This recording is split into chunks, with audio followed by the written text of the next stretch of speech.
Redox reactions करते हैं अब।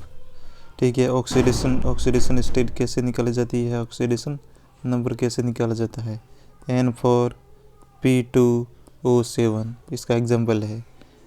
ठीक है, N नहीं H करो। ठीक है, H4P2 H +1 में होता है, O का -2 होता है। ठीक है, और इसका X निकालना है तो क्या करो, 4 + 1 में है H +2 × X P का निकालना है, +7 × -2 हो गया है। ओवरऑल चार्ज कितना है, 0। ठीक है, अगर यहाँ पर ओवरऑल कुछ और होता, -2 होता तो यहाँ पर -2 लिख देते, -3 होता -3 लिखते बराबर में, और प्लस में 4 होता तो प्लस में 4 लिखते।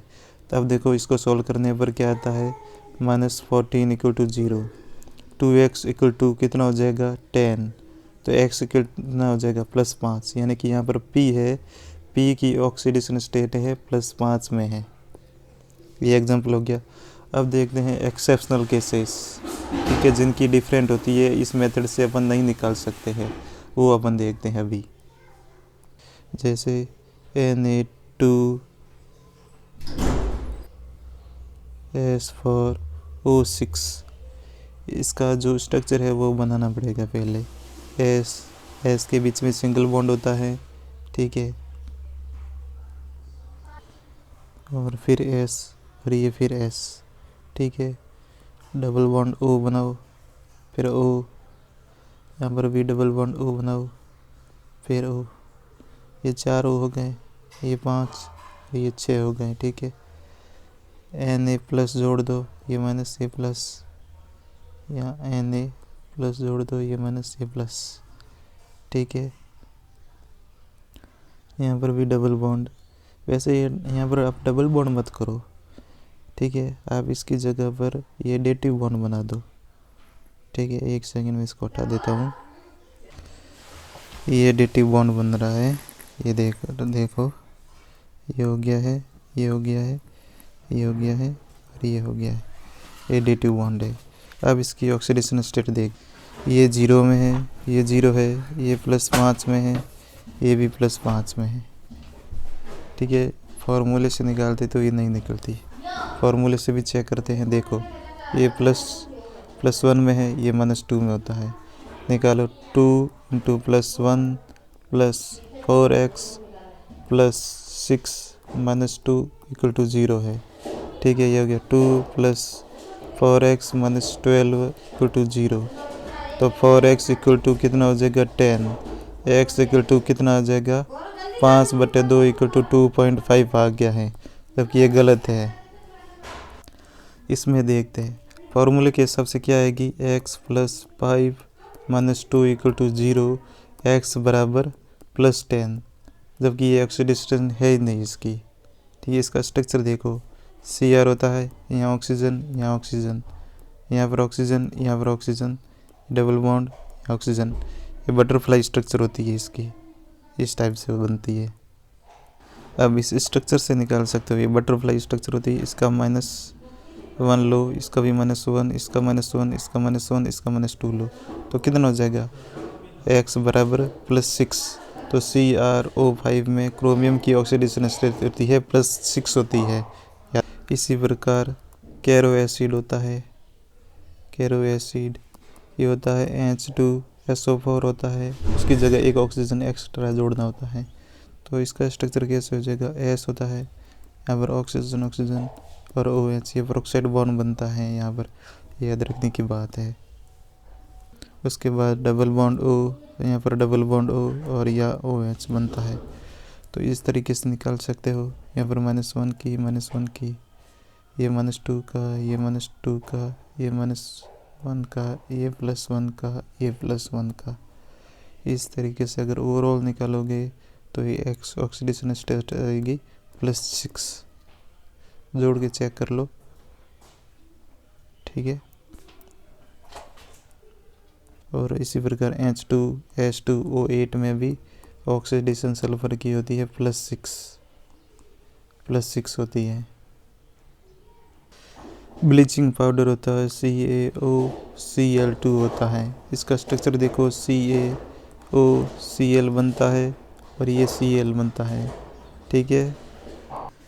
ब्लीचिंग पाउडर में ये तो कैल्शियम है -1 में, ये -1 और ये हो जाएगा +1, क्योंकि ऑक्सीजन होता है उसकी इलेक्ट्रॉन नेगेटिविटी होती है वो क्लोरीन से ज़्यादा होती है, ठीक है। इसकी वजह से ऑक्सीजन तो माइनस में आएगा और ये आ जाएगा +1 में। यहाँ ऑक्सीजन -2 में हो जाएगा, ये +1 में आ जाएगा, ठीक है। और यहाँ पर यानी कि जो ब्लीचिंग पाउडर है उसमें क्लोरीन की ऑक्सीडेशन स्टेट 2 होती है, एक की -1 होती है और एक की होती है +1,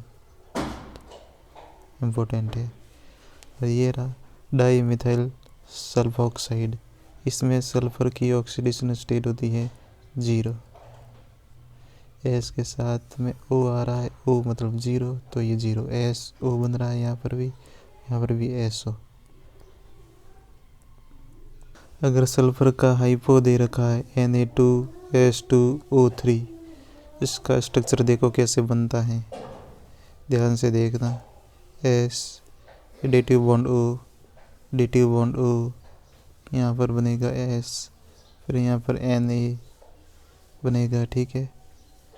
और फिर यहाँ पर बन जाएगा O बन जाएगा और Na। इसमें ये वाला सल्फर -1 में है और ये वाला सल्फर है वो +5 में है, बहुत इम्पोर्टेंट है, याद रखना। अब देखो ऑक्सीडेशन नंबर और वैलेंसी में क्या फ़र्क होता है। ऑक्सीडेशन स्टेट पॉजिटिव हो सकता है, नेगेटिव हो सकता है, ठीक है, फ्रैक्शनल भी हो सकता है, ठीक है। और ये चार्ज को शो करता है, जब किसी कंपाउंड से किसी एटम को हटा दिया जाता है तो उस पर कितना चार्ज आएगा वो शो करता है, ऑक्सीडेशन नंबर होता है।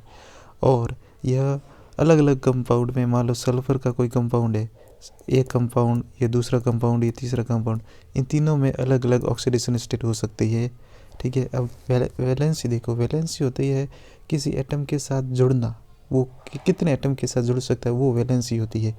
ये हमेशा ही पॉजिटिव होती है, एक होल नंबर होती है, ये फ्रैक्शनल में कभी नहीं हो सकती है, ठीक है। ये पॉजिटिव होती है, मतलब नेगेटिव पॉजिटिव होती नहीं है, बस नंबर होता है, ये केवल एक नंबर को शो करती है, ठीक है, कितने के साथ जुड़ेगी। और इसकी फिक्स होती है, सल्फर के मान लो कंपाउंड जितने भी अलग अलग कंपाउंड है, लेकिन इसकी जो वैलेंसी होगी हमेशा ही सेम होगी। अब इस ऑक्सीडेशन नंबर का फ़ायदा क्या है, एप्लीकेशन कहाँ पर है। एसिडिक करैक्टर देख सकते हैं, जैसे जैसे ऑक्सी एसिड्स में, ठीक है, ऑक्सीडेशन नंबर बढ़ता है एलिमेंट का तो वो एसिड और स्ट्रॉन्ग होता जाता है। लेकिन ये ऑक्सी एसिड्स ऑफ फॉस्फोरस होता है वो एक्सेप्शन होता है, याद रखना इसमें, ठीक है। जैसे यहाँ पर H2SO3, H2SO3, H2SO4 है, इसमें सल्फर की ऑक्सीडेशन +2, ये +4, ये +6 है, तो बढ़ने पर जो एसिडिक स्ट्रेंथ है वो इंक्रीज हो रही है। इसमें भी देखो क्लोरीन की बढ़ रही है, तो ये एसिडिक स्ट्रेंथ है इनकी बढ़ रही है।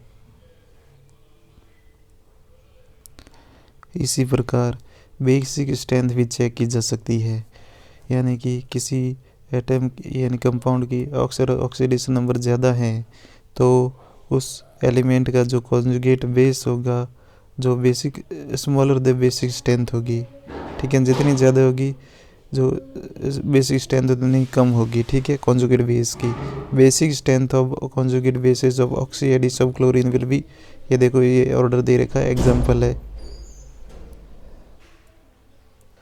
अब देखो ऑक्सीडेशन और रिडक्शन में क्या फ़र्क होता है, ठीक है।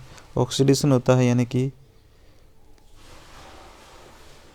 यहाँ पर लिख देता हूँ एडिशन, ठीक है, एडिशन ऑफ ऑक्सीजन ऑक्सीडेशन होता है। रिमूवल ऑफ हाइड्रोजन ऑक्सीडेशन होता है। Addition of electronegative element oxidation होता है।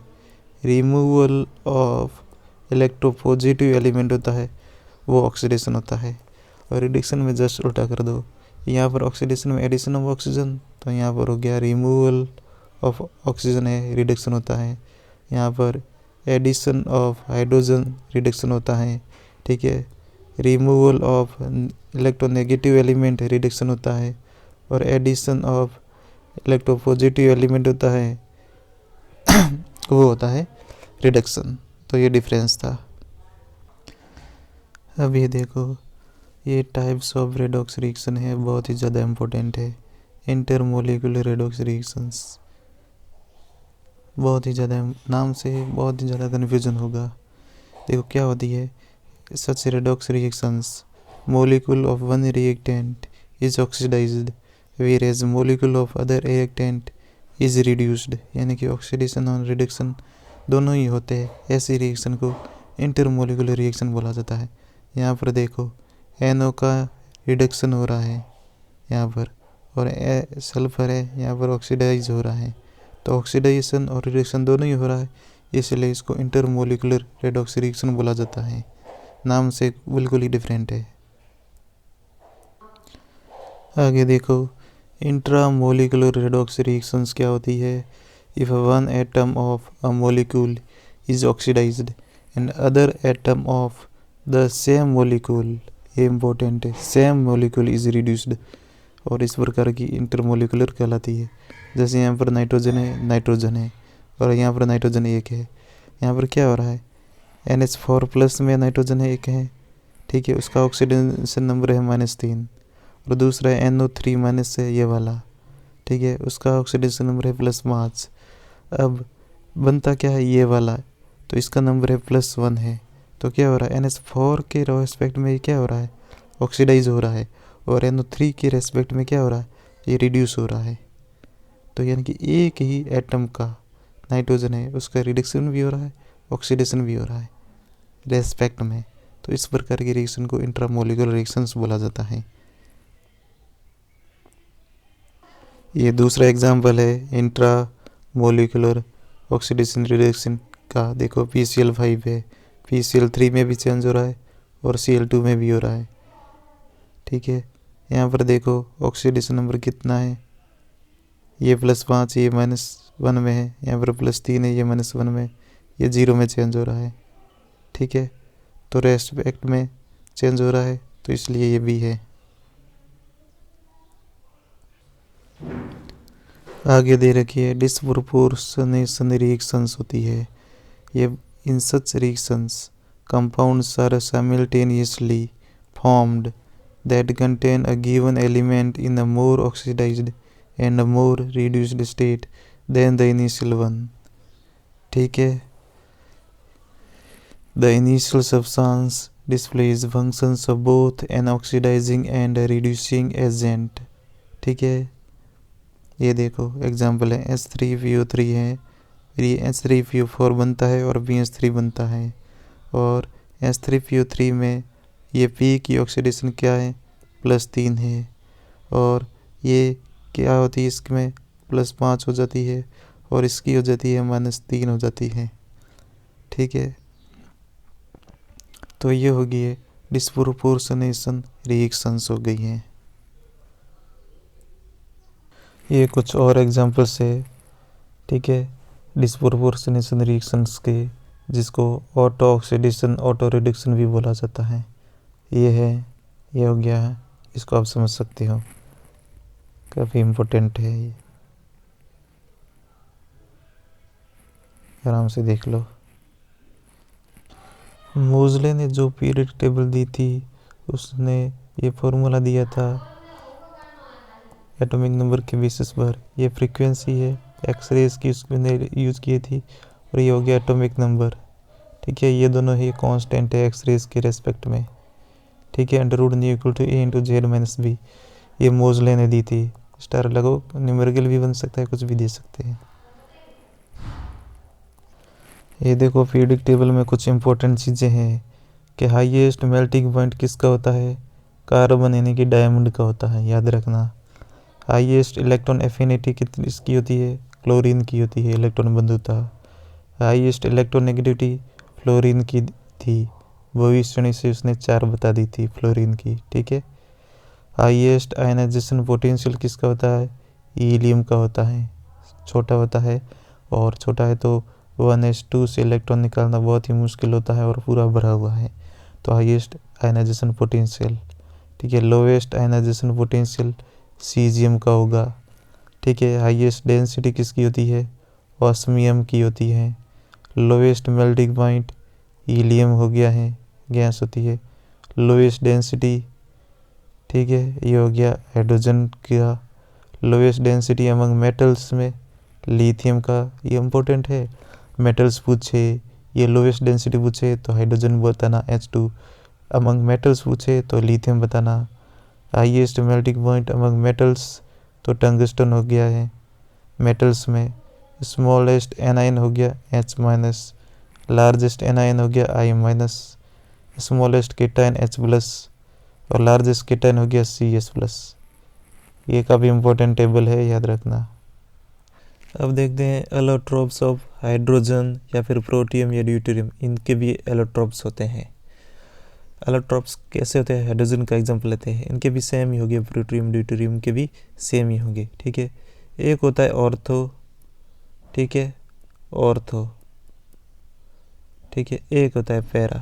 अब ऑर्थो और पैरा कैसे होता है, पैरा का मतलब है कि स्पिन है ना इस तरह से हो, यानी कि ऑपोजिट डायरेक्शन में हो, यानी कि दोनों पास आ रहे हैं, ये इधर से आ रहा है।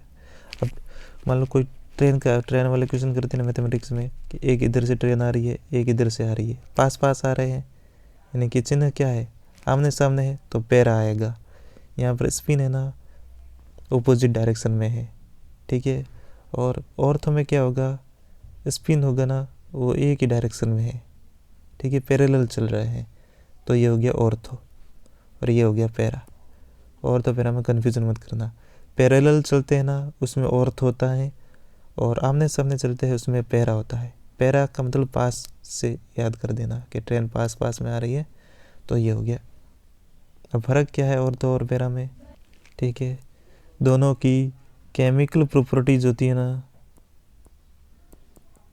केमिकल प्रॉपर्टीज ये होती है सेम, ठीक है। फिजिकल प्रॉपर्टीज ये डिफरेंट होती है। फिजिकल प्रॉपर्टीज जैसे कि क्या हो गया, स्पेसिफिक हीट मान लो, स्पेसिफिक हीट हो गया, थर्मल कंडक्टिविटी, बॉइलिंग पॉइंट, ये सब फिजिकल प्रॉपर्टीज़ है, ये डिफरेंट होती है। लेकिन केमिकल प्रॉपर्टीज़ है वो सेम होती है, और दोनों ही इंटर कन्वर्टिबल होते हैं, यानी कि एक दूसरे में चेंज हो सकते हैं। ये भी इम्पोर्टेंट है फैक्ट। और चीज़ें देखो, जो पैरा फॉर्म होता है ना, पैरा फॉर्म कैसा होता है, पैरा का मतलब पास आ रहे हैं, ठीक है, पास में आ रहे हैं। मान लो एक ट्रेन यूँ आ रही है, एक ट्रेन यूँ आ रही है, दोनों की टक्कर हो सकती है, तो यानी कि दोनों क्या करेंगे, स्लो कर देंगे स्पीड, ठीक है। पास पास में आएंगे तो स्लो करेंगे स्पीड, यानी कि पैरा की जो एनर्जी होती है वो कम होती है एज कंपेयर टू ऑर्थो, ठीक है। और एब्सोल्यूट टेम्परेचर होता है ना, तो वहाँ पर 100% पैरा फॉर्म बनता है, 100% पैरा हाइड्रोजन होता है H2, ठीक है। एब्सोल्यूट टेम्परेचर, एब्सोल्यूट 0 टेम्परेचर होता है, वहाँ पर 100% पैरा फॉर्म होता है। और फिर हम धीरे धीरे टेम्परेचर अगर इंक्रीज करेंगे तो पैरा फॉर्म होगा वो ऑर्थो में कन्वर्ट होना शुरू हो जाएगा, ठीक है। टेम्परेचर इंक्रीज करने पर पैरा फॉर्म में ऑर्थो में कन्वर्ट होना शुरू हो जाएगा, और टेम्परेचर बढ़ाने पर एनर्जी बढ़ती है, एनर्जी बढ़ेगी तो ऑब्वियसली ऑर्थो फॉर्म होगा वो ज़्यादा स्टेबल होगा, तो ऑर्थो में कन्वर्ट होना शुरू हो जाएगा। अब देखो रूम टेम्परेचर, रूम टेम्परेचर पर ये क्या होगा, रूम टेम्परेचर या 25 डिग्री या फिर 27 डिग्री लो, ठीक है, इन दोनों के बीच में वेरी करता है, ठीक है। पैरा कितना होगा और ऑर्थो कितना होगा, पैरा होगा 25%, ऑर्थो होगा 75%। रूम टेम्परेचर भी तो वार्म होता है, एब्सोल्यूट केल्विन तो 0, ठीक है। एब्सोल्यूट पर तो ये 100% पैरा फॉर्म होता है, और 25% 25 डिग्री के आसपास होता है, आप ये मान लो, तो 25% पैरा। 25 अंग्रेजी में 25 कैसे लिखोगे, 25 ऐसे लिखे, यानी कि पी से शुरू हो रहा है तो पी ये पैरा हो गया है, ठीक है। और 25 भी हो गया है, 25% पैरा, कहाँ पर, 25 डिग्री पर। इस तरीके से याद हो जाएगा। अब हाइड्रोजन को प्रिपेयर कैसे करा जाता है, लेबोरेटरी यानी कि थोड़ा बहुत बनाने के काम में लिया जाए तो कैसे बनता है, H2SO4 की रिएक्शन Zn से कराओगे तो ZnSO4 और H2 बन जाएगा। और वाटर का इलेक्ट्रोलिसिस कराओगे तो भी बन जाएगा। BaOH बेरियम हाइड्रोक्साइड का इलेक्ट्रोलिसिस कराओगे तो प्योर हाइड्रोजन मिलती है, यहाँ पर स्टार लगाओ। अगर प्योर हाइड्रोजन बनानी है तो क्या करवाना पड़े, बेरियम हाइड्रोक्साइड का इलेक्ट्रोलिसिस करवा दो तो प्योर हाइड्रोजन बनेगी। अब अगर हाइड्रोजन है, इंडस्ट्रियल लेवल पर हाइड्रोजन का प्रिपरेशन करना है, फैक्ट्री लेवल पर कैसे करोगे, पहला मेथड है बोस प्रोसेस। इसमें आप कोक लो, कोक को एक स्टीम के साथ फ्लो कराओ तो क्या बनेगा, CO + H2 बनेगा, ठीक है। ये क्या होती है, सीन गैस बोला जाता है या फिर वाटर गैस बोला जाता है या जल गैस। तो ये हाइड्रोजन बनेगी इस फॉर्म में, बोस प्रोसेस से हाइड्रोजन बनाई जाती है। दूसरा मेथड है लैन प्रोसेस। इसमें आप हीटेड Fe लो प्लस सुपर हीटेड स्टीम लो तो ये हो गया Fe3O4 + H2 बन जाएगा। अगर इसको प्योर करवाना है तो इसका रिडक्शन करवा दो CO से तो ये Fe बन जाएगा। तो ये लैन प्रोसेस है, इससे भी हाइड्रोजन बनाई जाती है। तीसरा मेथड है नेल्सन प्रोसेस या फिर केल्नर प्रोसेस, ठीक है। इससे कैसे बनाया जाता है, एक ब्राइन सॉल्यूशन लिया जाता है।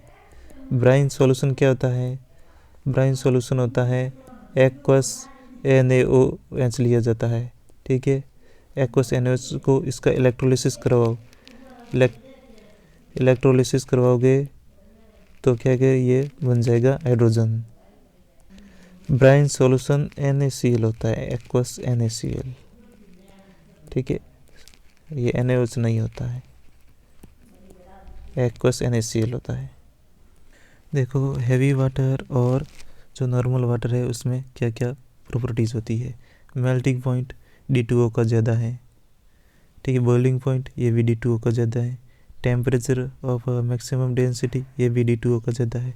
लेकिन डाइलेक्ट्रिक कांस्टेंट है वो नॉर्मल वाटर का ज़्यादा है एज़ कम्पेयर टू D2O, ये याद रखना। बाकी वह सब D2O के ज़्यादा होंगे और जबकि डाइलेक्ट्रिक कांस्टेंट है वो नॉर्मल H2O का ज़्यादा होता है।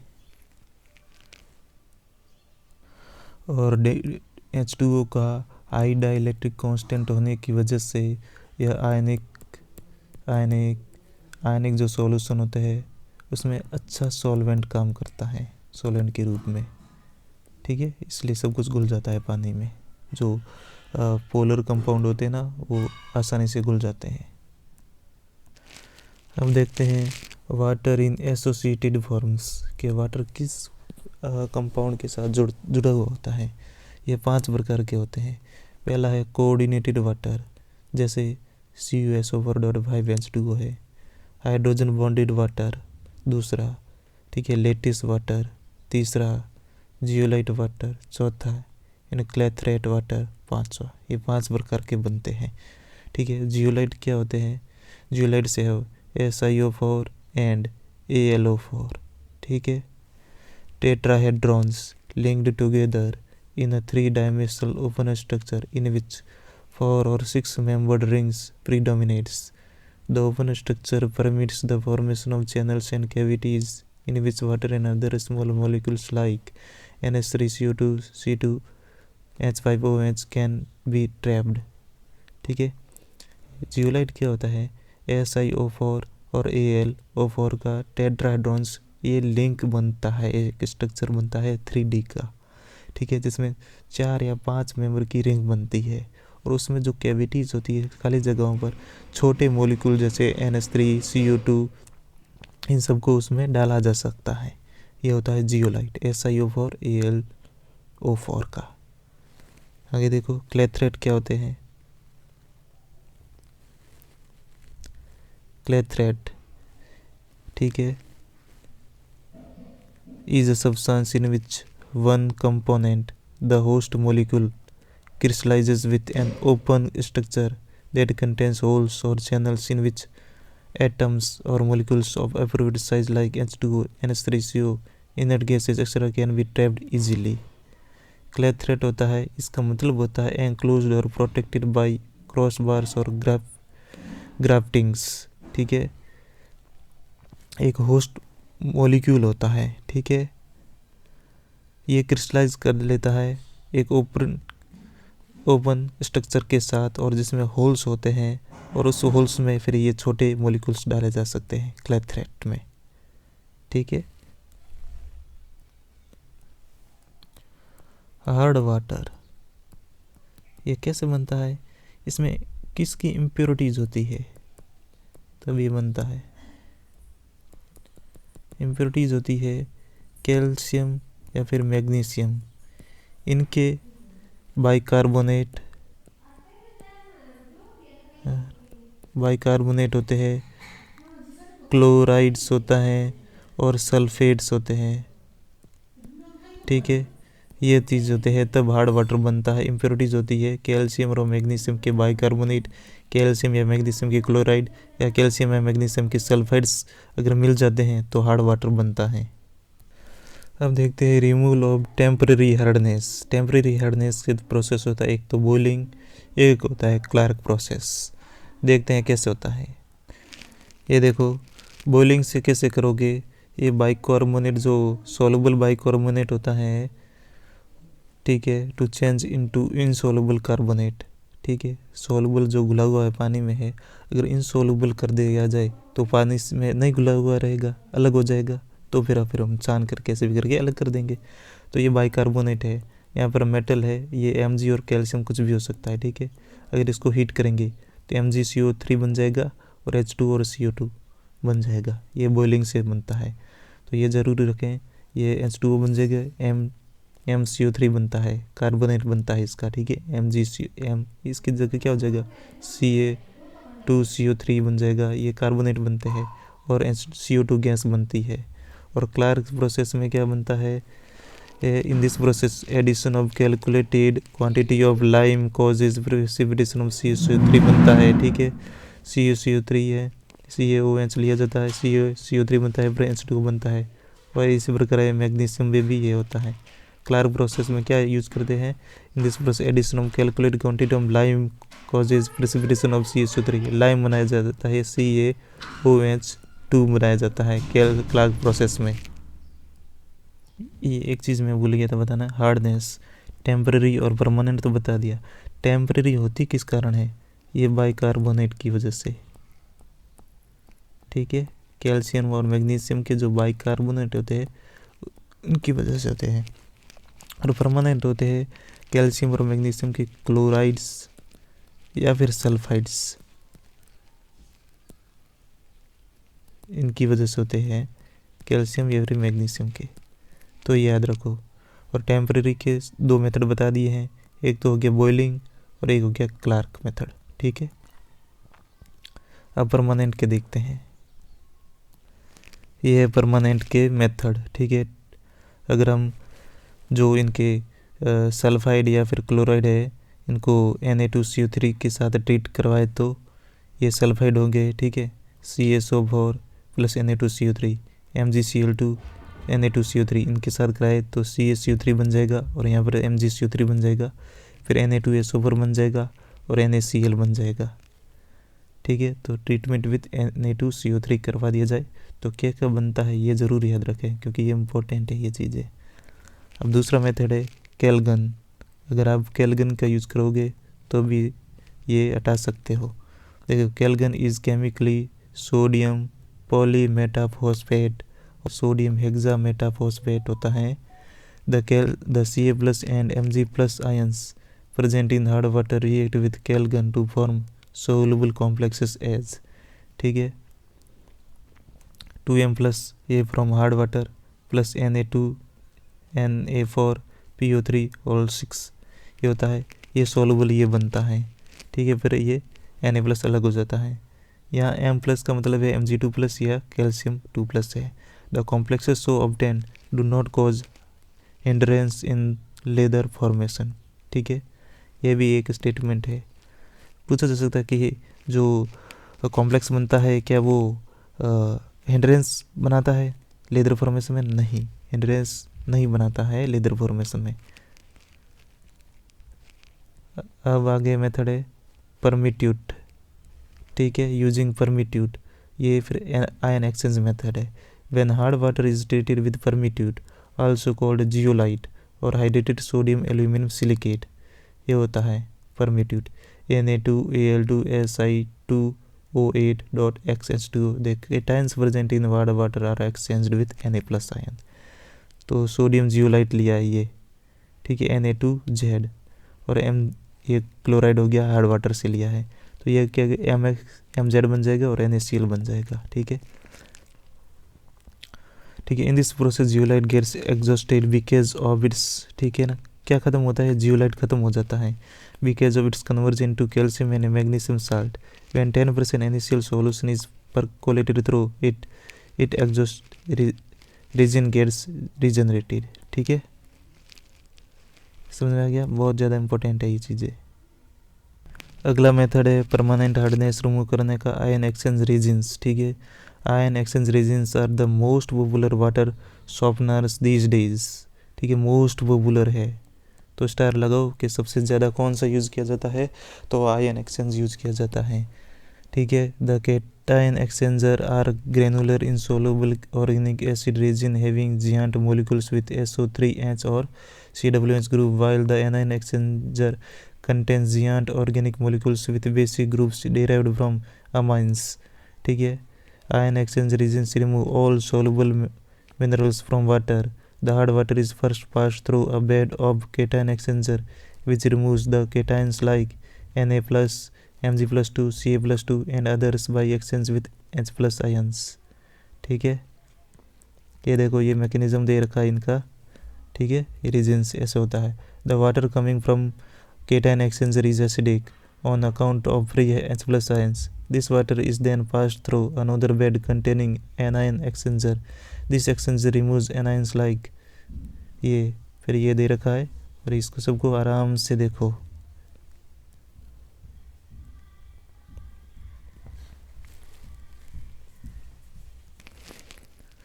आगे देखो क्या चीज़, this process gives distilled water, ठीक है, and can be used in laboratories, ठीक है। तो आयन एक्सचेंज मेथड, ये जो रेजिन है मेथड है, वो डिस्टिल्ड वाटर बनाने में काम आता है, ठीक है। The cation exchanger is regenerated by the action of an acid and the anion exchanger is regenerated by using an alkali solution, ठीक है, ये भी इम्पोर्टेंट है। आगे देखो डिग्री ऑफ हार्डनेस क्या होता है, it is the measure of quantity of calcium and और मैग्नीशियम साल्ट्स, ठीक है, in a certain volume of water, ठीक है, and is defined as the number of parts by mass of CaCO3 equivalent to various, ठीक है, present in a million parts, it is measured in ppm।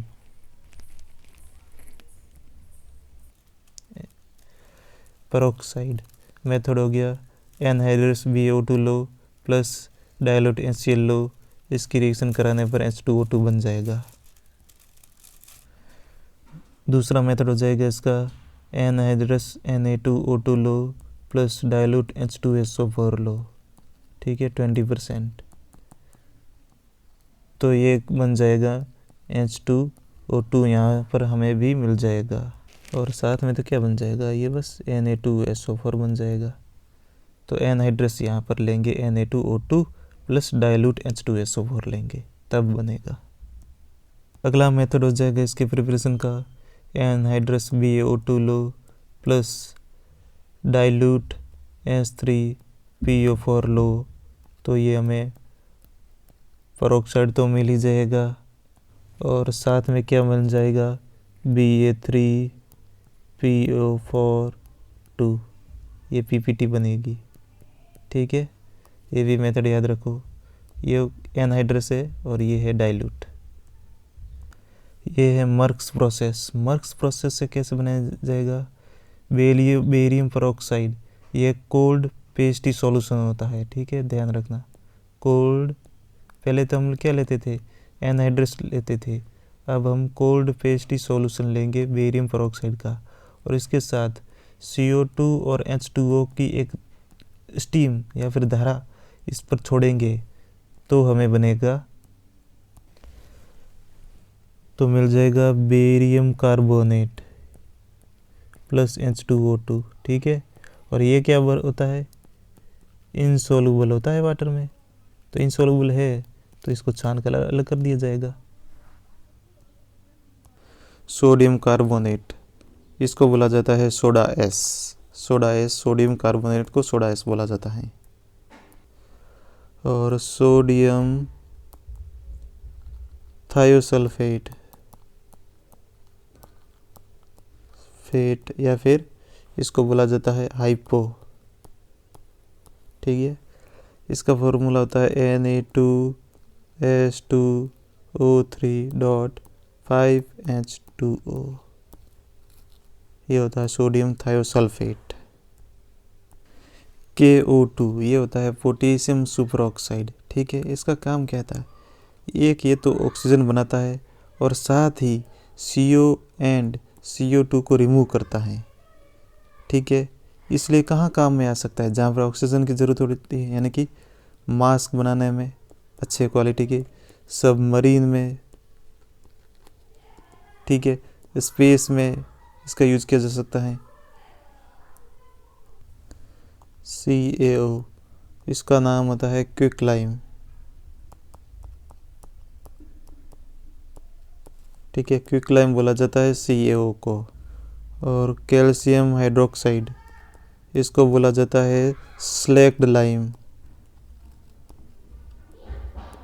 Slaked lime बोला जाता है calcium hydroxide को। CaSO4.5H2O, इसको बोला जाता है plaster of Paris. Plaster of Paris बोला जाता है। और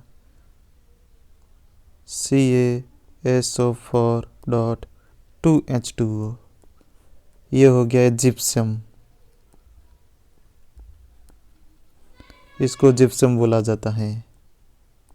प्लास्टर ऑफ पेरिस को इस तरीके से भी लिखा जा सकता है, अगर हम इसको 2 से मल्टीप्लाई कर दिया जाए यहाँ से, तो क्या बन जाएगा, CaSO4 है, यहाँ पर 2 आ जाएगा, डॉट, ये आधा मल्टीप्लाई 2 से हो जाएगा तो कट जाएगा, तो H2O, ऐसा भी लिखा हुआ आ सकता है। इसलिए जिप्सम और प्लास्टर ऑफ पेरिस में कन्फ्यूज़न मत होना। ठीक है, प्लास्टर ऑफ पेरिस में हाफ H2 होता है नॉर्मली, और जो जिप्सम होता है उसमें 2H2O आता है। ये बोरोन के कुछ और हैं जिनको ध्यान रखो तो काफ़ी अच्छी बात है। कुछ चीज़ें तो इम्पोर्टेंट है ही, जैसे बोरेक्स है, इसका फॉर्मूला इम्पोर्टेंट है, Na2B4O7.10H2O होता है। ठीक है, कैलोमनाइट ये भी इम्पोर्टेंट है, Ca2B6O11 होता है, .5H2O होता है। बाकी तो आप चाहो तो याद रखो, ये नाम है। सॉलिड स्टेट, ठीक है, अमोर्फस सॉलिड होते हैं। ठीक है, जिसको सुपर कूल्ड भी बोला जाता है, सुपर कूल्ड सॉलिड। और इसकी स्ट्रक्चर होता है रैंडम होता है, रैंडम स्ट्रक्चर होता है, और इसका कोई भी मेल्टिंग पॉइंट वो फिक्स नहीं होता है, स्टैंडर्ड मेल्टिंग पॉइंट नहीं होता है। ठीक है, एग्जाम्पल हो गया रबर, प्लास्टिक, और ये शॉर्ट रेंज ऑर्डर होते हैं, short range order. And amorphous solids are isotropic in nature. Isotropic in nature, that is, they have physical properties equivalent in all directions. Or physical properties are same in all directions.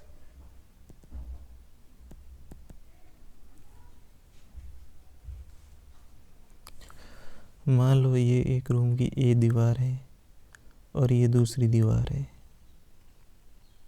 दूसरी दीवार है तो ये एक corner बनेगी ऐसी, ठीक है, और ये एंगल बनेगा।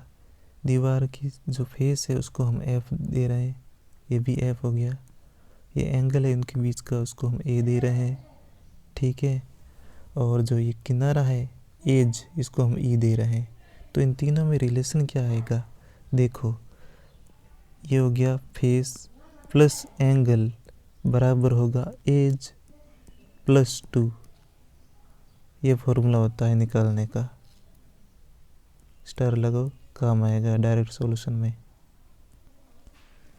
ये है Bragg's law, n lambda equal to 2d sine theta. D ये रही डिस्टेंस, एंगल होता है ये वाला, एक्स रे आती है, उसका इस सरफेस के साथ जो एंगल है वो एंगल है, और डी हो गई ये। Here are the indicators used. Lambda is the wavelength of X-ray used. Theta is the angle between incident X-rays and the plane of the crystal. Diffracted beam makes the angle 2 theta. D is the distance between planes of constituent particles in crystal, and n is an integer which represents the serial order diffracted beams. Bragg's law, that is n lambda equal to 2d sin theta, is equally applicable for neutron diffraction as well as electron diffraction, दोनों के लिए same equally applicable होता है। Cubic structure, ये है cubic structure, इसमें तीनों ही sides बराबर होती हैं, ठीक है, ए बराबर बी बराबर सी होता है, और तीनों ही एंगल 90 डिग्री होता है। ये सिंपल क्यूबिक का स्ट्रक्चर ये होता है। टेट्रागोनल में ए और बी तो बराबर होते हैं, ये वाली और ये वाली साइड बराबर होती है, लेकिन सी अलग होती है, और इसमें एंगल होता है सभी 90 डिग्री के एंगल होते हैं। ये दो स्ट्रक्चर हो गया है क्यूबिक और टेट्रागोनल का। अब देखते हैं ऑर्थोरोम्बिक। ऑर्थोरोम्बिक में ए बराबर नहीं होता है, बी बराबर नहीं होता है सी, तीनों ही अलग अलग साइड होती है,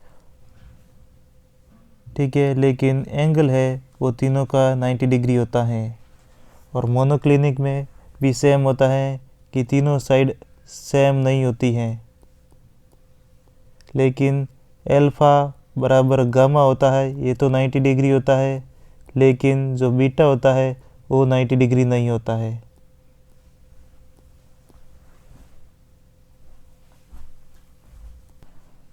आप ये इंडेक्स देख सकते हो, काफ़ी इम्पोर्टेंट है। देखो क्यूबिक का बता देते हैं। क्यूबिक में प्रिमिटिव भी होता है, फेस सेंटर्ड भी होता है और बॉडी सेंटर्ड भी होता है, और इसकी तीनों की साइड बराबर होती है और तीनों का एंगल भी बराबर होता है और 90 डिग्री होता है। एग्जाम्पल याद रखो, NaCl, KCl, diamond, copper, zinc, blend. Rhombohedral trigonal, ये प्रिमिटिव टाइप का होता है, यानी कि ए बी और सी तीनों ही बराबर होते हैं, और अल्फा और बीटा और गामा होते तो बराबर है, लेकिन इसका जो एंगल है वो 90 डिग्री नहीं होता है। एग्जाम्पल हो गए NaNO3, CSU3, HGS etcetera. Orthorhombic, ये प्रिमिटिव टाइप का होता है, फेस सेंटर्ड भी होता है, बॉडी सेंटर्ड भी होता है और एंड सेंटर्ड भी होता है। इसमें तीनों साइड अलग अलग होती है, लेकिन तीनों एंगल बराबर होते हैं और 90 डिग्री होते हैं। एग्जाम्पल हो गया रोम्बोसल्फर, BaSO4, PbCO3। ट्राइक्लिनिक, ये मोस्ट एसिमेट्रिक होती है, यह प्रिमिटिव टाइप का होता है, इसमें तीनों साइड अलग होती है और तीनों ही एंगल 90 डिग्री नहीं होते हैं। K2Cr2O7, H3BO3, CuSO4.5H2O। मोनोक्लिनिक, ये प्रिमिटिव और एंड सेंटर टाइप के होते हैं, तीनों ही साइड अलग होती है, इसमें दो एंगल बराबर होते हैं, अल्फा और गामा, जो 90 डिग्री होता है, और बीटा होता है वो 90 डिग्री नहीं होता है। और एग्जांपल सी रहे, ठीक है। टेट्रागोनल, ये प्रिमिटिव और बॉडी सेंटर टाइप का होता है, दो साइड बराबर होती है ए और बी, लेकिन तीसरी साइड अलग होती है, इसलिए बट तीनों का जो एंगल है 90 डिग्री होता है और तीनों ही बराबर होता है। Hexagonal, it is also a primitive type structure and two sides are same, that is A and B are same, but the third side C is different. Here two angles alpha and beta are same and equals to 90 degree, but gamma is different, which is 120 degree centigrade. Centigrade, not 120 degree. Here are the examples. You can keep this picture in your mind so that you can mark the correct answer in competitive examination. It is very important table, and the direct question can be asked from this table. Here is the contribution of different atoms in a unit cell. Corner contribution is 1/8. Edge contribution is 1/4. Face center contribution is half, and body center is complete contribution.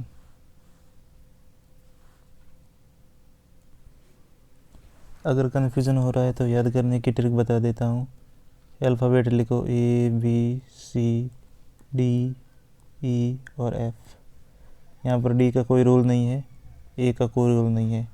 B से हो गया body centre, C से हो गया corner, E से हो गया as और F से हो गया फेस सेंटर. ठीक है, कुछ नहीं करो, 1 सब में कॉमन है, लिख दो. ठीक है, अपॉन में कर दो. फिर 2 लिखो. 1 का डबल कितना होता है? 2 होता है. अब 2 का डबल ये हो गया, ऊपर 1 है, 1 का डबल करो 2 हो गया. अब 2 का डबल कितना होता है? 4. अब 4 का डबल कितना होता है? 8. ठीक है, इसके नीचे 1 का 1 ही लिखो. तो इस तरीके से याद कर सकते हो. अब देखते हैं एक यूनिट सेल में टोटल एटम कितने होते हैं. ठीक है, सिंपल क्यूबिक में कितने होते हैं? 1. और बॉडी सेंटर्ड में कितने हो जाएंगे? 2, इसका डबल. और फेस सेंटर्ड में कितने हो जाएगा? अब इसका डबल 4. 1 का डबल 2, 2 का डबल 4. न्यूमेरिकल में काम आएगा. यही नंबर एंड सेंटर्ड में हो जाएंगे 2, और हेक्सागोनल में हो जाएंगे 6. हेक्सा का मतलब 6 मान लो. ठीक है, हेक्सागोनल मतलब 6, एंड सेंटर्ड में 2.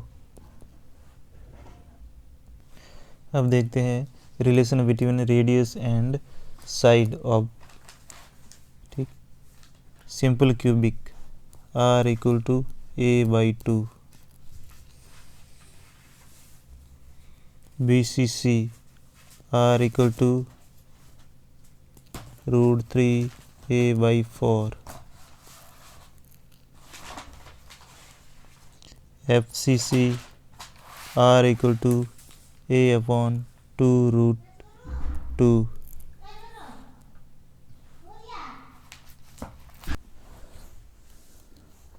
और जो HCP होता है उसका बेस एरिया बराबर होता है 6 √3 इंटू R². ठीक है, हाइट होती है इसकी power R multiply √2/3.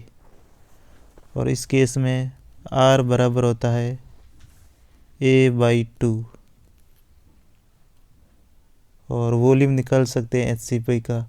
Volume equal to area multiply height होता है, और इन दोनों को मल्टीप्लाई करके निकाल सकते हो. Tetrahedral voids are two multiply number of atoms present in lattice, and octahedral voids are equal to number of atoms present in lattice. So tetrahedral voids are 2 multiply octahedral voids.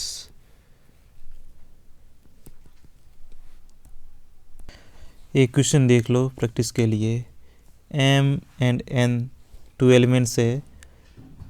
N है वो CCP को occupy करता है, और M है वो tetrahedral words का 1/3 occupy करता है।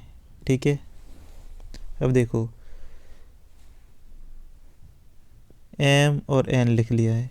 n ने क्या किया है, मान लो x है, CCP में x हो गया, और इसका डबल होता है टेट्राहेड्रल वर्ड। टेट्राहेड्रल वर्ड कितने हो जाएगा 2x, तो m ने कितना किया है टेट्राहेड्रल वर्ड का 2/3 यानी कि 2x/3 ये हो गया है। तो इसका रेशियो कितना आ जाएगा, 3 से इसको मल्टीप्लाई करो तो ये कितना आ जाएगा 2:3 के रेशियो में आया है। ठीक है, यानी कि m2 होना चाहिए n3 होना चाहिए, तो फॉर्मूला क्या बन जाएगा m2n3, फॉर्मूला m2n3 बन जाएगा।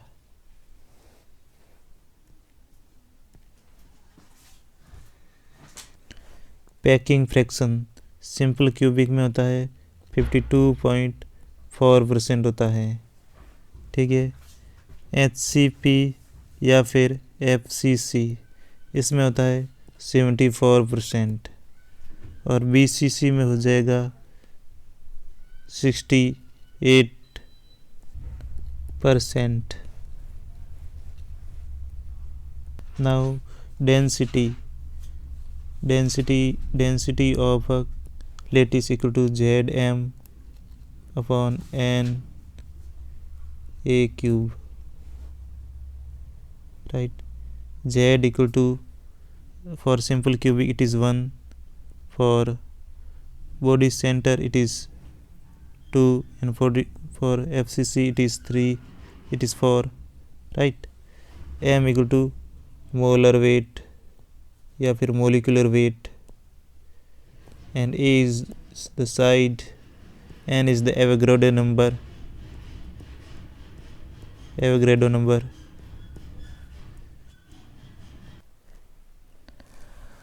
ये है डिफरेंट आयनिक क्रिस्टल्स NaCl, इसमें 6:6 होता है कोऑर्डिनेशन रेशियो। ठीक है, इसमें जो केटायन होता है वो ऑक्टाहेड्रल वर्ड्स को भरता है और एनायन होता है FCC यूनिट सेल को भरता है। CaCl इसमें कोऑर्डिनेशन नंबर 8:8 होता है और ये इसमें केटायन बॉडी सेंटर पर होता है, और जो एनायन होता है वो सिंपल क्यूबिक यूनिट सेल भरता है।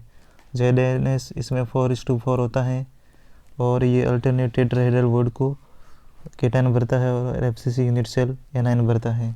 CaF2 इसमें Ca प्लस होता है वो 8 होता है और F होता है 4, और ये अल्टरनेट बॉडी सेंटर को केटायन भरता है और सिंपल क्यूबिक को एनायन भरता है। N2O इसमें ऑल टेट्राहेड्रल साइड होती है वो केटायन भरता है और FCC यूनिट सेल होता है वो एनायन भरता है। डायमंड का स्ट्रक्चर देखते हैं। डायमंड में जो R का और A के बीच में जो रिलेशन होता है ये होता है काफ़ी इम्पोर्टेंट है, और इसमें जो पैकिंग एफिशिएंसी होती है वो होती है 34%। अब देखो स्पिनल स्ट्रक्चर्स क्या होते हैं। देखो spinels are the compounds which have 2 different cations A2+ and B2+ and oxide 2- as the anion. General formula is A2+ B+3 and O4-2। ये फार्मूला होता है स्पिनल स्ट्रक्चर जिसमें 2 केटायन होते हैं और 1 एनायन होता है, इस फॉर्म में बनता है। अब देखो नॉर्मल स्पिनल स्ट्रक्चर क्या होता है। इसमें क्या होता है, इन सच structures O- anions form the FCC packing and 1/8 of the tetrahedral voids are occupied by divalent metal ion A2 and half of the octahedral voids are occupied by trivalent metal ions। यानी कि anion होता है FCC packing में 1 पर atom होता है, number of tetrahedral volts 2 पर atom होता है और नंबर ऑफ ऑक्टाहेड्रल 1 पर एटम होता है। इसलिए जो A+ है A2+ है वो 1/8 ऑफ टेट्राहेड्रल वोल्ट्स होता है, तो कितना हो जाएगा 1/4, और B+3 है वो है हाफ ऑफ ऑक्टाहेड्रल वॉइड्स होता है, तो इसकी वैल्यू हो जाएगी 1/2। तो फिर जनरल फार्मूला बनता है ये वाला। अगर फाइनल सिंप्लीफाई करके देखा जाए तो AB2O4 फार्मूला बनता है। और इन्वर्स स्पिनल स्ट्रक्चर में ये चीज़ होती है, देखो इसमें जो B3 आयन होता है वो 1/8 टेट्राहेड्रल वॉइड करता है और 1/4 ऑक्टाहेड्रल वॉइड करता है। और A2+ होता है वो 1/8 टेट्राहेड्रल वॉइड को ऑक्यूपाई करता है। ठीक है, तो जनरल फार्मूला क्या बनेगा इसका, AB2O4। जनरल फार्मूला दोनों का ही सेम बन रहा है। कोरंडम स्ट्रक्चर क्या होता है, in this structure O2- anions form HCP and cations A+3 are present in 2/3 of the octahedral voids। ठीक है, 2/3 of octahedral voids। ठीक है, the general formula of compound का क्या बनता है, A2O3 टाइप का बनता है। एग्जाम्पल ये हो गया Fe2O3, Al2O3, Cr2O3। अभी इंडेक्स है, काफ़ी इम्पोर्टेंट है। यहाँ पर केटाइन और एनाइन की जो रेशियो है, यहाँ पर ये ध्यान रखना, केटाइन ऊपर है एनाइन नीचे है, उनकी जो रेडियस है उसका रेशियो दे रखा है। अगर उनका रेशियो 0.225 से कम आता है तो उनका जो कोऑर्डिनेशन नंबर होगा 2 या 3 होगा, और उनका जो शेप होगा वो लीनियर फॉर 2 और ट्रायंगुलर फॉर 3 बन जाएगा। और जो स्ट्रक्चर होगा ये शेप के जैसा ही बनेगा, यानी कि लीनियर होगा और ट्रायंगुलर होगा। एग्जाम्पल ये देख सकते हो B2O3। अब अगर ये रेशियो 0.225 से लेकर 0.414 के बीच में है तो जो कोऑर्डिनेशन नंबर होगा 4, और 4 का हो जाएगा टेट्राहेड्रल। और स्ट्रक्चर टाइप होता है सल्फेराइट होता है ZnS। एग्जाम्पल देख सकते हो CuCl हो गया, CuBr, CuI, HgS, BaS हो गया। और अगर रेशियो इस रेंज में आता है 0.414 से लेकर 0.732 तो कोऑर्डिनेशन नंबर 4 या फिर 6 हो सकता है। और जो शेप होगी स्ट्रक्चर प्लेनर 4 के लिए और ऑक्टाहेड्रल होगी 6 के लिए। स्ट्रक्चर टाइप होता है NaCl, और ये एग्जाम्पल है। और अगर देखो 0.732 से ज़्यादा है तो कोऑर्डिनेशन नंबर 8 हो जाता है, और 8 का क्या बनता है, क्यूब बनता है। एग्जाम्पल हो गया CaCl, और एग्जाम्पल देखो तो ये रहे। आगे देखो इसमें डिफेक्ट्स होते हैं, स्टोइकियोमेट्रिक डिफेक्ट्स, जिसको थर्मोडायनेमिक डिफेक्ट्स भी बोला जाता है। यह वो होता है जिसमें केटाइन और एनाइन का जो रेशियो होता है वो हमेशा ही सेम रहता है जैसा इसके मॉलिक्यूलर फार्मूला में होता है। ये 2 प्रकार का होता है, एक वैकेंसी डिफेक्ट होता है, एक होता है इंटरस्टिशियल डिफेक्ट होता है।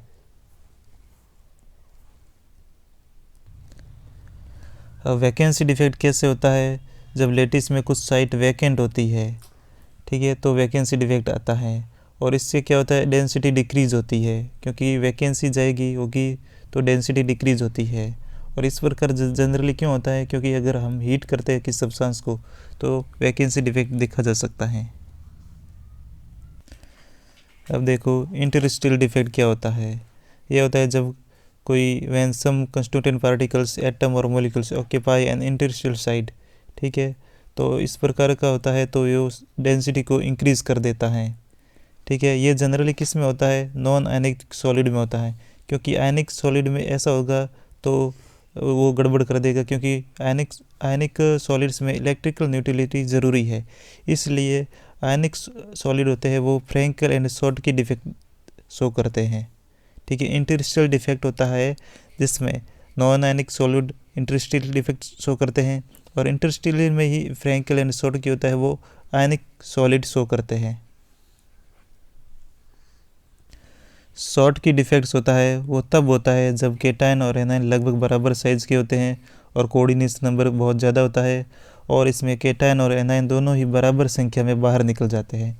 Example NaCl, KCl, KBr, CaCl, इनकी सबके कोऑर्डिनेशन नंबर 6, 8 ऐसे होता है, और ये लगभग साइज़ में बराबर होते हैं, और शॉर्ट की में देखो स्पेलिंग होती है CHOTTKY, यहाँ पर 2 T आ रहे हैं, यानी कि दोनों ही सेम अमाउंट में निकलेंगे। केटायन जितना निकलेगा उतना ही एनायन भी निकलेगा। अगर केटायन 5 निकल रहे हैं तो एनायन भी 5 निकलेंगे।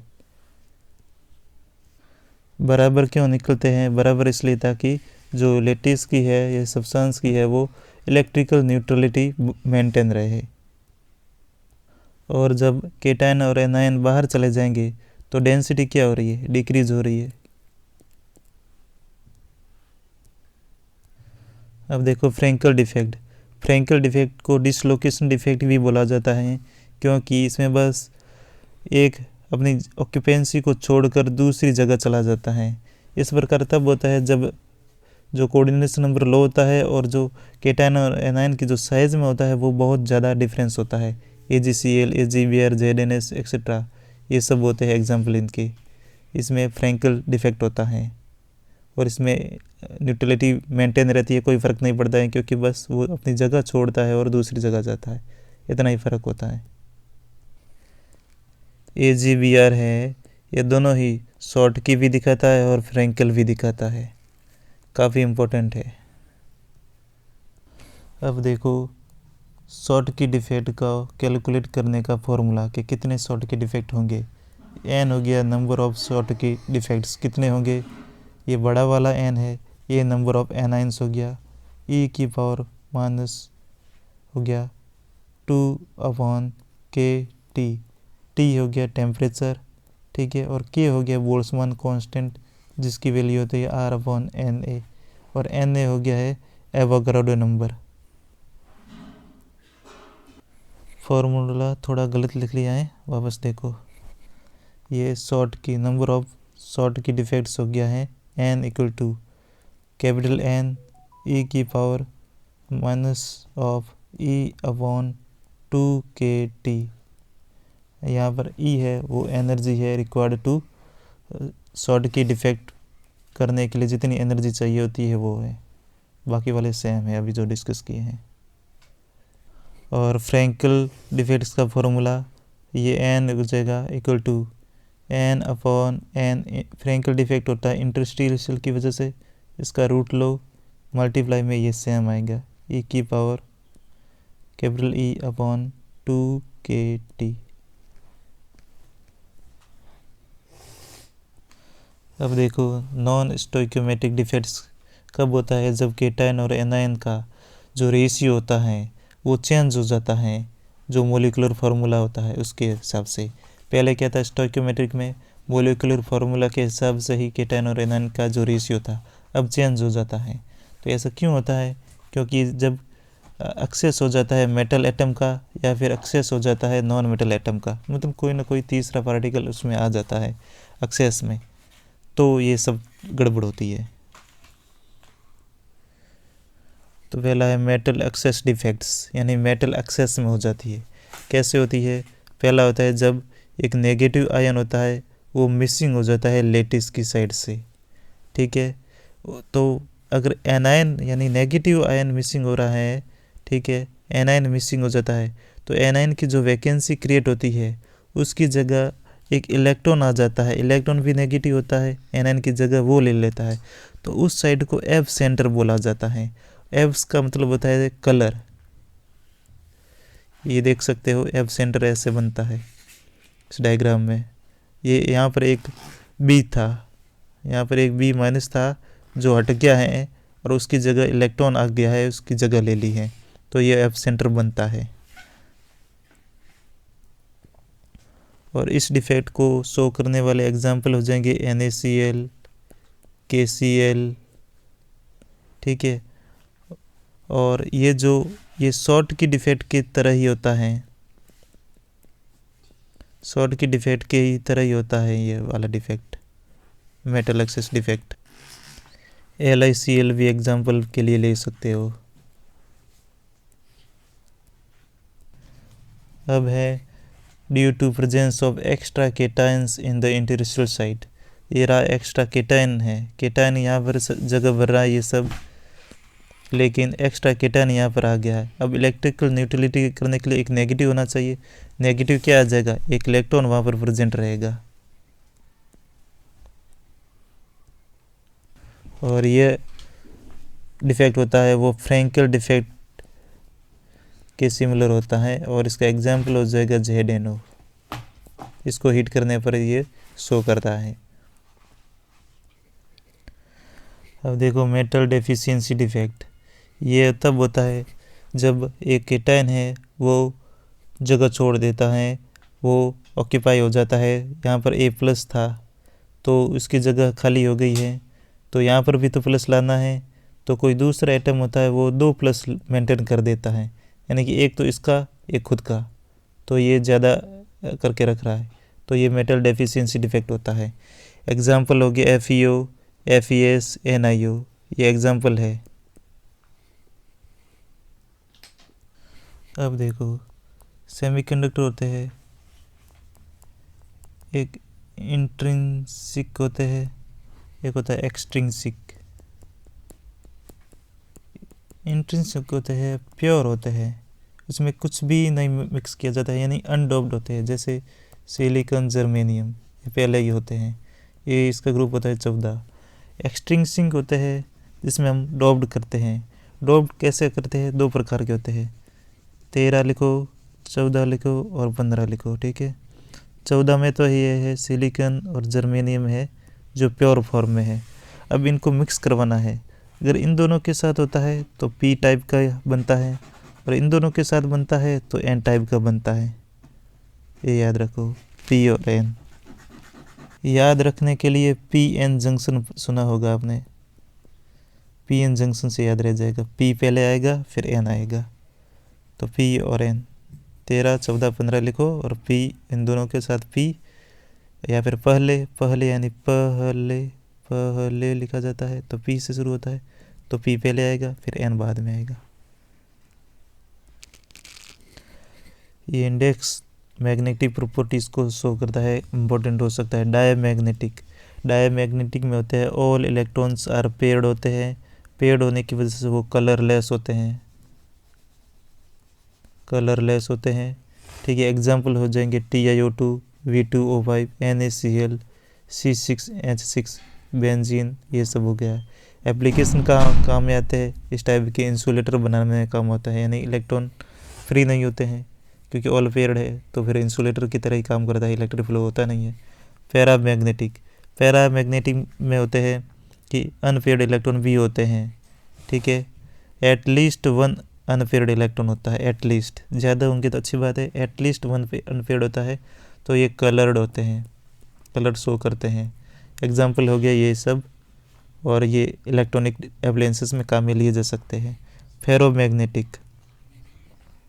फेरोमैग्नेटिक होता है permanent magnetism even in the absence of magnetic field above a temperature called Curie temperature, here is no ferromagnetism. यानी कि टेम्परेचर अगर इतना बढ़ा दिया जाए क्यूरी टेम्परेचर से भी ज़्यादा, तब फेरोमैग्नेटिज्म शो नहीं करेगा। लेकिन और फेरोमैग्नेटिज्म अगर मैग्नेटिक फील्ड नहीं है फिर भी वो मैग्नेटिज्म शो कर सकता है, परमानेंट मैग्नेटिज्म। ऐसा क्यों होता है, क्योंकि dipoles are aligned in the same direction, एक ही डायरेक्शन में होते हैं। देखो सारे इलेक्ट्रॉन होते हैं एक ही डायरेक्शन में होते हैं। एग्जाम्पल हो गया Fe, Ni, CO, Cr2, ये सब एग्जाम्पल हो गए हैं। CrO2 is used in audio and video tapes में काम में लिया जाता है। एंटी फेरोमैग्नेटिक में होता है कि this arises when net dipole alignment is 0 due to equal opposite alignment, ठीक है। ये ऊपर नीचे ऊपर नीचे ऊपर नीचे इस टाइप का बनता है, तो एंटी फेरोमैग्नेटिक होता है। ये एग्जाम्पल हो गए इनके। और फेरी मैग्नेटिक क्या होता है, इसमें क्या होता है, नेट डाइपोल मोमेंट तो होता ही है, यानी कि कुछ मतलब ज़्यादा या तो सीधे होंगे ज़्यादा, या लेकिन पूरा 0 नहीं होगा। ये देखो सीधे कितने हैं, 1 2 सीधे है, 4 उल्टे है, मतलब ओवरऑल देखा जाए तो नेट डाइपोल मोमेंट है इनका। तो एग्जाम्पल हो गया Fe3O4, फेराइड्स, ये सब हो गया है। अब याद करवाने के लिए देखो, फेरोमैग्नेटिक यानी कि Fe से शुरू हो रहा है, तो फेनिको फिर Cr भी कर देना, CrO2, ठीक है। फेनिको ये हो गया फेनिको। Fe से शुरू होता है, फेरोमैग्नेटिक, तो फेनिको हो जाएगा, ठीक है। फेरी मैग्नेटिक ये हो गया, फेरिक ऑक्साइड होता है तो फेरिक इक आ रहा है तो फेरी ये हो गया। इन दोनों में तो कोई कन्फ्यूज़न नहीं है। अब डायमैग्नेटिक का तो कम ही है, याद कर दो। नमक होता है, नमक सफ़ेद कलर का होता है, कोई कलर नहीं होता है। बेंजीन याद रख दो, TiO2 और V2O5, ये याद कर दो, कोई दिक्कत नहीं है। एंटी फेरोमैग्नेटिक तो याद ही मत करो क्योंकि एक छोड़ना है। अब इसका आप पैरामैग्नेटिक याद कर सकते हो। O2 हो गया, कलर होता है। CO2 प्लस कॉपर में भी कलर होता है। Fe+3 में कलर होता है। ये सब याद कर सकते हो, काम आ सकता है। डायमैग्नेटिक क्या होता है, कलरलेस होता है। शुरुआत में जब टीवी आया था वो कलरलेस टीवी आया था, तो T और V, ठीक है। T को क्या लिख सकते हैं, Ti लिख सकते हैं, और V को क्या लिख सकते हैं, ये V हो गया। अब V को रोमन में क्या लिखा जाता है, ये V, इसका मतलब होता है 5, ठीक है। एक सेकेंड, तो TV कैसे लिखा जाता है, Ti और V हो गया। V को रोमन में 5 इस तरह से लिखा जाता है, ठीक है। तो T और V, टीवी में 2 वर्ड है तो 2 वर्ड याद रखो, TiO2, यहाँ पर V2 आ रहा है, ठीक है। और V टीवी में 2 वर्ड है तो यहाँ पर भी 2 वर्ड आएंगे। और V को कैसे लिखा जाता है, 5 लिखा जाता है, तो ये 5 हो गया। ऑक्सीजन तो दोनों में कॉमन है, तो इस तरीके से ये वाले याद हो गए हैं। और NaCl बेंजीन तो याद ही है। ये कुछ डायग्राम्स है टेम्परेचर और मैग्नेटिक। ये है पैरामैग्नेटिक का डायग्राम, इस टाइप से टेम्परेचर के साथ। ये फेरोमैग्नेटिक होता है इनिशियली टेम्परेचर, फिर क्यूरी टेम्परेचर आता है, उसके बाद ये पैरामैग्नेटिक में चेंज होना शुरू हो जाता है। और ये एंटी फेरोमैग्नेटिक यहाँ तक शो करता है, एक टेम्परेचर के बाद पैरामैग्नेटिक में चेंज होता है। मतलब ज़्यादातर होते हैं एक टेम्परेचर के बाद पैरामैग्नेटिक में चेंज होता है। ये पैरामैग्नेटिक है, ये फेरोमैग्नेटिक है, वो एक टेम्परेचर के बाद पैरामैग्नेटिक में। एंटी फेरोमैग्नेटिक है, वो भी एक टेम्परेचर के बाद पैरामैग्नेटिक में। यानी कि सभी किस में कन्वर्ट होते हैं, एक फिक्स टेम्परेचर के बाद पैरामैग्नेटिक में, ये याद रखो। अब जब बात आ गई है कि सॉलिड में भी एक डाइपोल मोमेंट होता है, नेट डाइपोल मोमेंट होता है, ठीक है। नेट डाइपोल मोमेंट होता है, तो नेट डाइपोल मोमेंट है यानी कि इलेक्ट्रॉन वगैरह है, तो इलेक्ट्रॉन है तो इलेक्ट्रिसिटी भी होगी। तो सॉलिड में इस टाइप की इलेक्ट्रिसिटी को क्या बोला जाता है, piezo electricity, PEI piezo electricity बोला जाता है।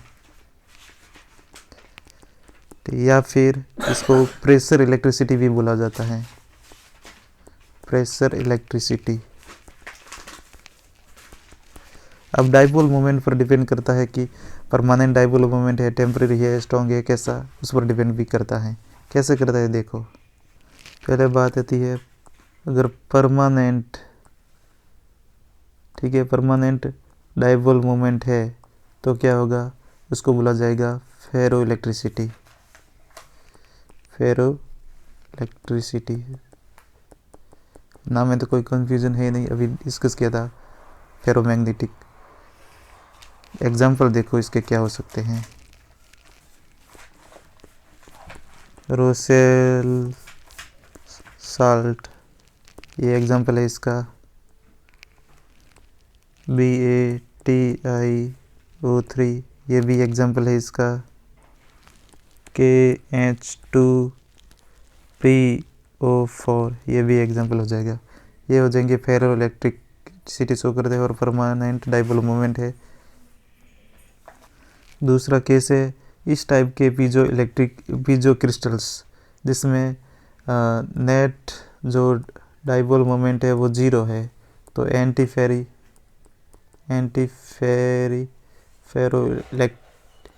फेरो इलेक्ट्रिसिटी हो जाएगी इसमें, ठीक है। कुछ ऐसे होते हैं जिसमें कुछ अगर हीट दी जाए तो उसमें इलेक्ट्रॉन फ्री हो सकते हैं, तो इसको पायरो बोला जाता है। पायरो का मतलब हीट ही होता है, पायरो इलेक्ट्रिसिटी। बोला जाता है इस टाइप को। एक और होते हैं सुपर कंडक्टर। अगर मरकरी को 4.2 केल्विन तक लेकर जाए तो ये सुपर कंडक्टर की तरह काम करता है। बहुत ही ज़्यादा इम्पोर्टेंट है, स्टार लगाओ कि मरकरी सुपर कंडक्टर की तरह काम कर सकते हैं एट 4.2 केल्विन टेम्परेचर पर। तो इस पार्ट में बस इतना ही।